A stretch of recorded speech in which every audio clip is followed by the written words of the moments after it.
Assalamualaikum warahmatullahi wabarakatuh. Baik, kita lanjutkan. Nah, sekarang tadi kan kita oleh Birjaev sangat disarankan untuk hidup dalam kebebasan. Untuk menjalankan kebebasan ini, dalam pandangannya Birjaev ada 4 hal yang mungkin menghalangi kita, meskipun kita jangan menyerah di situ. Halangan-halangan pasti ada, khususnya dari 4 hal ini, tapi bukan berarti, oh kalau di situ kita terhalang, Pak, kita terbatas. Tidak begitu menyikapinya. Kita kemarin-kemarin kan sering mendefinisikan ada batas nalar, batas berpikir, batas ekspresi diri, batas. Kita dikenalkan dengan batas-batas. Tapi pemahaman dalam tulisan-tulisannya Birjaev, iya manusia itu terbatas, ada kekurangan-kekurangannya. Tapi bukan berarti ketika mentok di batas, itu kemudian orang menyerah, selesai. Dia tidak harus ngapa-ngapain lagi. Justru disinilah kebebasan dan kreativitasnya ditantang. Jadi kalau kita ini terbatas, terus apa yang kita lakukan? Mau diam saja dan menyerah, atau ya kita hidupkan kebebasan kita, intelijensi kita, dan kita kreatif mencari solusi, jalan keluar, alternatif, sehingga kita bisa melampaui hal-hal yang membatasi kita tadi. Nah, apa saja keterbatasan-keterbatasan yang hakikatnya adalah tantangan dalam hidup manusia itu? Menurut Birjaev ada 4 setidaknya keterbatasan manusia itu. Yang pertama adalah dunia natural atau determinisme alam. Ini tadi sudah dijelaskan kan di depan bahwa manusia itu punya unsur natural, punya unsur alamiah. Loh, ini membatasi kita. Ada banyak hal yang tidak bisa kita lakukan ketika kita terhalangi oleh sunnatullah atau hukum alam. Nah, yang kedua adalah orang lain atau dunia sosial.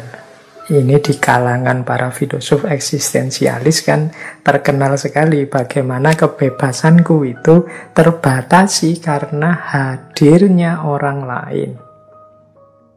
Nah, nanti menarik, nanti kita lihat ya satu-satu bagaimana cara menyikapi keterbatasan ini, sehingga keterbatasan ini tidak jadi halangan terhadap kebebasan dan kreativitas kita.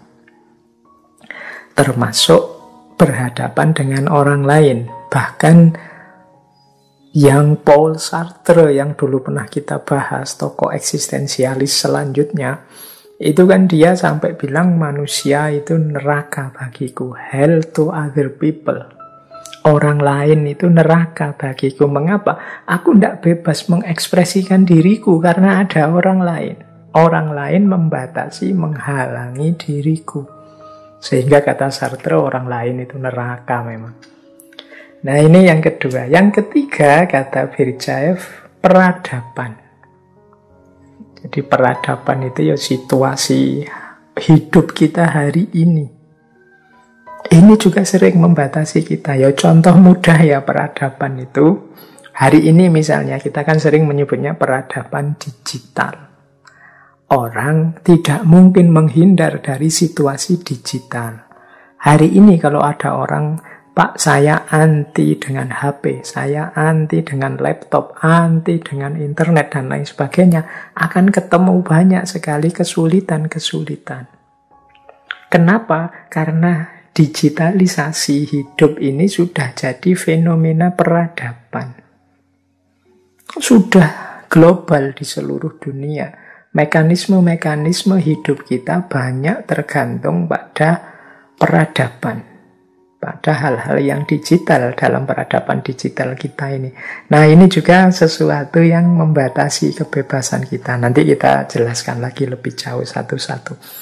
Yang keempat, sejarah.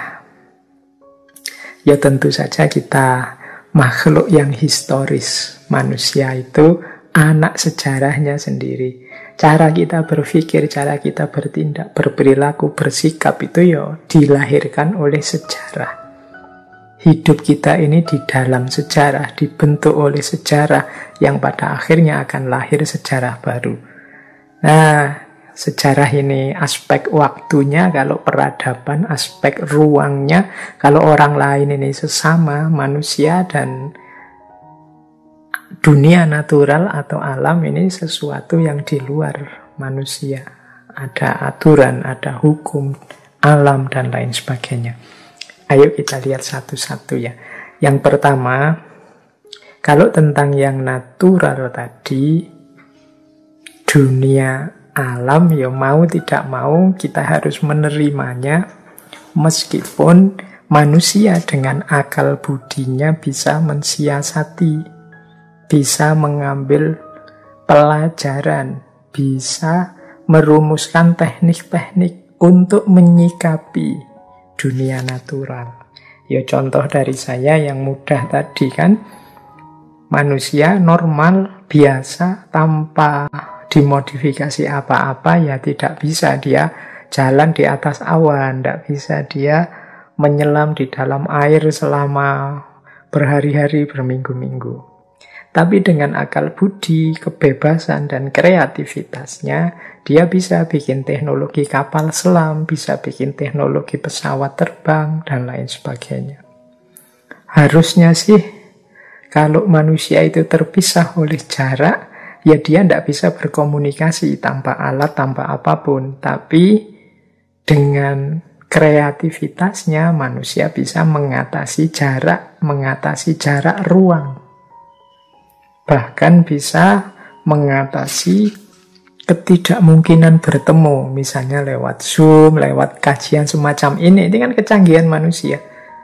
Kalau normal saja, misalnya kita pandemi, tidak boleh ngaji langsung, ketemu langsung, tidak bisa, biar tidak ketularan penyakit, ya harusnya ngajinya selesai. Nunggu nanti kalau bisa ngaji lagi di masjid. Tapi manusia kan tidak menyerah dengan itu. Lagi-lagi dia ada bekal intelektualitas, kebebasan, dan kreativitas. Jadi ini menyikapi determinisme alam. Jadi tidak harus kok terus menyerah saja, ya tidak. Menyerah saja Pak, karena rumah saya di atas gunung, nanti kalau gunungnya meletus ya pasti musnah semua yang saya miliki. Loh enggak, manusia punya akal budi, dia punya kreativitas, punya kebebasan. Ya mungkin bisa disiasati, misalnya aliran laharnya diatur, bikin bunker yang melindungi kalau ada wedus gembel dan lain sebagainya. Ini namanya menyiasati determinisme alam. Kita manusia yang tidak seperti makhluk yang lain, yang harus menyerah, menerima saja apapun situasi. Itu yang pertama, strategi pertama ketika kita ketemu keterbatasan kita, keterbatasan tentang manusia. Yang kedua, ini yang sering menggelisahkan kita ya, termasuk yang dianggap neraka tadi oleh Sartre. Makna kehadiran orang lain dalam hidup kita. Kata Birjaev, hadirnya orang lain dalam hidup kita itu bisa memperkaya, bisa juga memperbudak. Bagaimana bisa begitu? Begini loh kata Birjaev.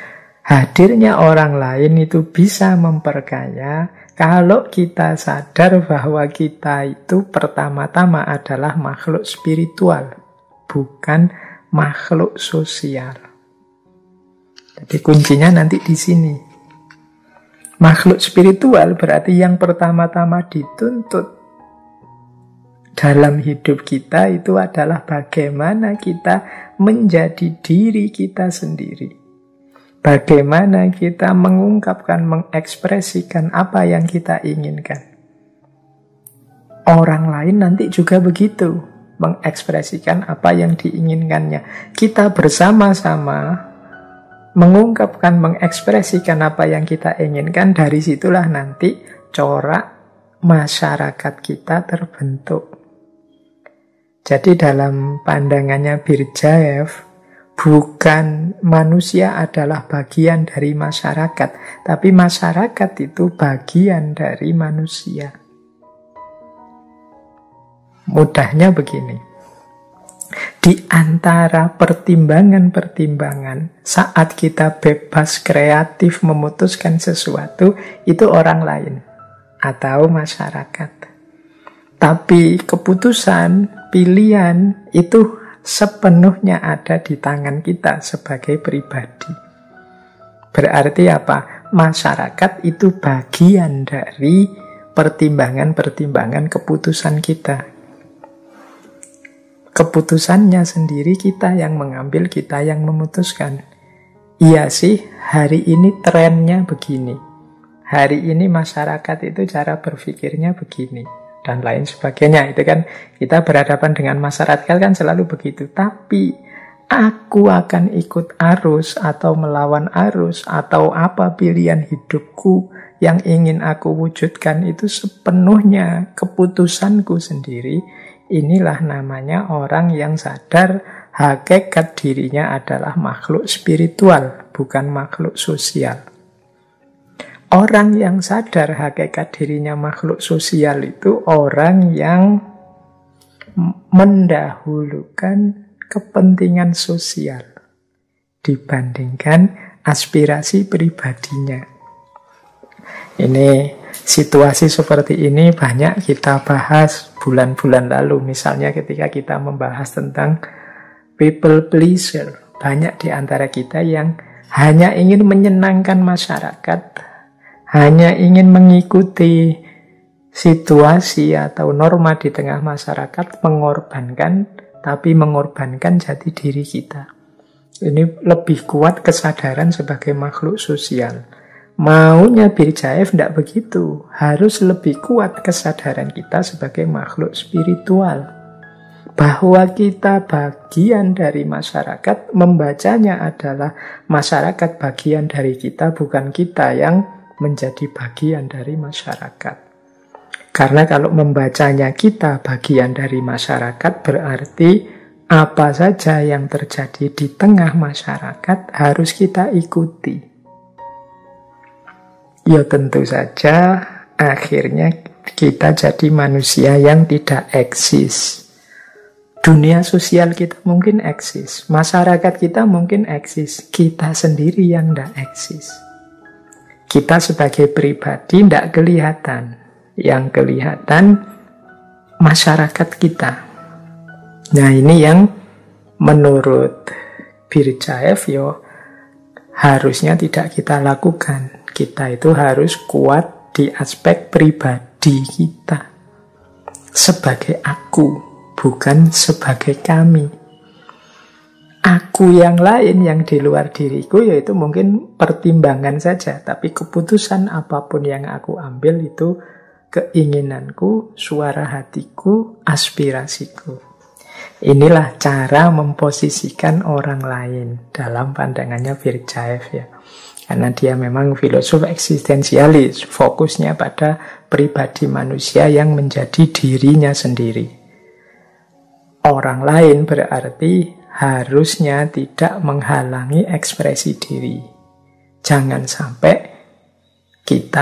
relasi kita dengan orang lain itu relasi perbudakan. Relasi perbudakan itu ya berarti kita diseret oleh dia, diposisikan sebagai budaknya dia. Budak itu kan yang harus ikut saja apa keinginan dia, keinginan mereka. Atau sebaliknya, kita yang memperbudak mereka, kita yang memperbudak dia. Ini struktur yang tidak sehat, kata Birjaev. Relasi perbudakan dalam kehidupan bermasyarakat ini tidak sehat. Kalau bisa ya relasi yang saling memperkaya. Ada banyak orang dengan berbagai aspirasi. Ini tambahan perspektif bagiku. Oh, ada orang yang gayanya begitu, cara berpikirnya begini, keputusannya seperti ini. Yang sana keputusannya seperti itu, macam-macam, ragam. Kita lihat masyarakat seperti ini kan terus kita jadi kaya dengan pertimbangan, kaya dengan perspektif. Nah, keputusannya kemudian ya sesuai aspirasiku, sesuai keinginanku. Oh, kalau menurutku yang benar itu, menurutku yang pas ini, yang aku ikuti ini, dan lain sebagainya. Jadi bukan karena kita terpaksa atau dipaksa. Relasinya harus pengayaan, bukan perbudakan. Itulah hubungan ideal kita dengan orang lain. Ini yang dimaksud melampaui batasan, melampaui halangan dalam hidup. Baik, kita lanjutkan. Halangan ketiga yang tadi sering menghalangi hidup kita itu peradaban. Ini sebelum kita menjelaskan panjang lebar bagaimana strategi kita mengatasi halangan kebebasan dari peradaban ini, Berdyaev membedakan antara peradaban dengan kebudayaan. Peradaban itu, kata Berdyaev, adalah perwujudan ikhtiar manusia untuk menanggapi keharusan-keharusan yang dituntut oleh alam. Peradaban itu karya manusia untuk memenuhi kebutuhan karena tuntutan alam. Respon manusia terhadap hukum alam tadi, ini nanti melahirkan peradaban. Tadi kan di yang pertama kita terhalang oleh hukum alam, oleh sunatullah. Tapi manusia yang kreatif bisa mengatasi hukum alam. Disitulah lahir peradaban. Dulu orang melakukan perjalanan jauh, naik kuda atau jalan kaki. Sehingga kebutuhan mobilitasnya terbatas. Semakin tinggi tingkat kita harus sering berinteraksi, kita butuh lebih mobile lagi. Lama-lama muncul kendaraan, mungkin kereta, sampai mobil, sampai kereta api, sekarang pesawat terbang. Ini kan namanya situasi peradaban. Jadi karya-karya manusia yang dihasilkan untuk memenuhi tuntutan alam. Teknologi IT, digital teknologi yang sekarang luar biasa itu berkembang, itu kan peradaban. Maksudnya apa? Dia karya manusia untuk memenuhi kebutuhan. Ya kalau teknologi informasi, ya kebutuhan komunikasi, kebutuhan informasi. Itulah peradaban. Jadi berhubungan dengan tuntutan alam. Beda dengan kebudayaan. Kalau kebudayaan itu karya kreatif manusia yang berhubungan dengan kebutuhan spiritualnya. Kebutuhan untuk eksis, kebutuhan untuk unggul, kebutuhan untuk jaya, kebutuhan untuk menang, kebutuhan untuk nyaman, dan lain sebagainya. Ini kalau di Berdyaev ini namanya kebudayaan. Jadi biasanya perubahan peradaban itu melahirkan perubahan juga dalam budaya. Budaya berpikir, budaya berinteraksi, budaya pendidikan, dan lain sebagainya. Jadi kalau kebudayaan itu karya kreatif yang berhubungan dengan mental dan spiritualnya manusia. Mode-mode spiritualnya. Jadi peradaban yang lahir, peradaban digital IT. Nah, sekarang mode belajarnya berubah. Nah, ini kebudayaan. Mode belajarnya sekarang daring. Mode komunikasinya juga berubah. Kalau dulu ketemu langsung cium tangan, ya sekarang ketemu lewat WA pakai emoticon misalnya. Ya, budaya komunikasinya berubah. Ini kebudayaan. Jadi ada beda antara peradaban dan kebudayaan menurut Berdyaev. Nah, problemnya apa dengan peradaban dan eksistensi manusia ini? Apa yang menghalangi eksistensi manusia dari peradaban? Menurut Berdyaev, seringkali peradaban yang itu hakikatnya hanya alat, hanya media, hanya jalan untuk kita bisa survive dalam kehidupan, tapi kita sering memposisikannya sebagai tujuan. Pada akhirnya, unsur-unsur peradaban ini berubah jadi faktor yang membelenggu kebebasan manusia. Jadi peradaban itu kan semula alat kita untuk mengatasi keterbatasan di hadapan alam. Tapi kemudian banyak orang memposisikannya, ya teknologi unsur peradaban inilah yang jadi tujuan hidup. Sehingga orang terdistraksi ke situ semua fokusnya. Pada akhirnya jadi belenggu untuk manusia. Dia tidak bebas lagi sekarang. Dia dipenjara oleh peradabannya. Ya contoh mudahnya begini loh. Teknologi modern misalnya. Semula teknologi modern itu kan diciptakan untuk memudahkan kita dalam hidup. Tapi lama-lama akhirnya terbalik. Teknologi itulah, mesin-mesin itulah yang nanti memperbudak kita. Bukan kita yang ngatur mesin, tapi akhirnya kita yang diatur mesin. Nah, sama kayak HP, sama kayak ya, alat-alat yang kita pakai di sekeliling kita, itu kan pada akhirnya mereka yang ngatur kita, bukan kita yang ngatur mereka. Ada banyak, ya Birjaev dari era-era modern awal itu melihat banyak orang yang kemudian justru terpinggirkan karena hadirnya mesin-mesin tadi. Sehingga kemiskinan tambah memuncak dan lain sebagainya. Jadi teknologi modern membuat manusia kehilangan kebebasannya. Pada akhirnya peradaban membelenggu manusia. Kebudayaan macet. Akhirnya manusia frustasi. Teralienasi itu terasing dari dunianya. Kenapa? Karena kehilangan kebebasan. Jadi inilah halangannya peradaban. Berarti apa? Menghadapi peradaban, ayo memanfaatkan peradaban. Bukan berarti lari dari peradaban, bukan berarti kalau begitu saya anti HP Pak, kalau begitu saya anti laptop Pak, tidak begitu.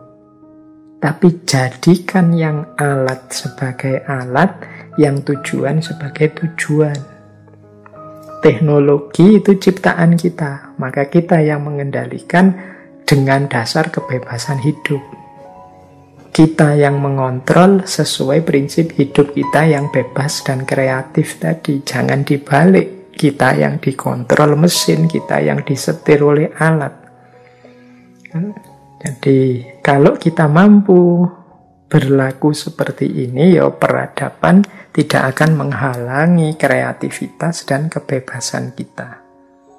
Apapun yang kita inginkan itu terserah kita. Tidak disetir orang lain, apalagi disetir oleh mesin.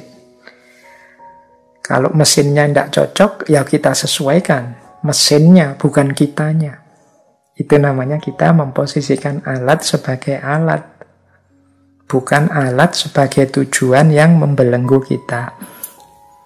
Jadi ada 3 tadi ya yang sudah membelenggu manusia, yang harus kita lampaui demi kebebasan dan kreativitas. Yang pertama tadi, dunia natural, alam. Yang kedua, orang lain, dunia sosial. Yang ketiga, peradaban. Yang keempat, sejarah. Nah, sejarah ini juga sering membelenggu kita. Jadi membuat kita terikat, membuat kita tidak kreatif. Banyak orang yang dibelenggu masa lalu, banyak orang yang tidak bisa keluar dari jeratan sejarah.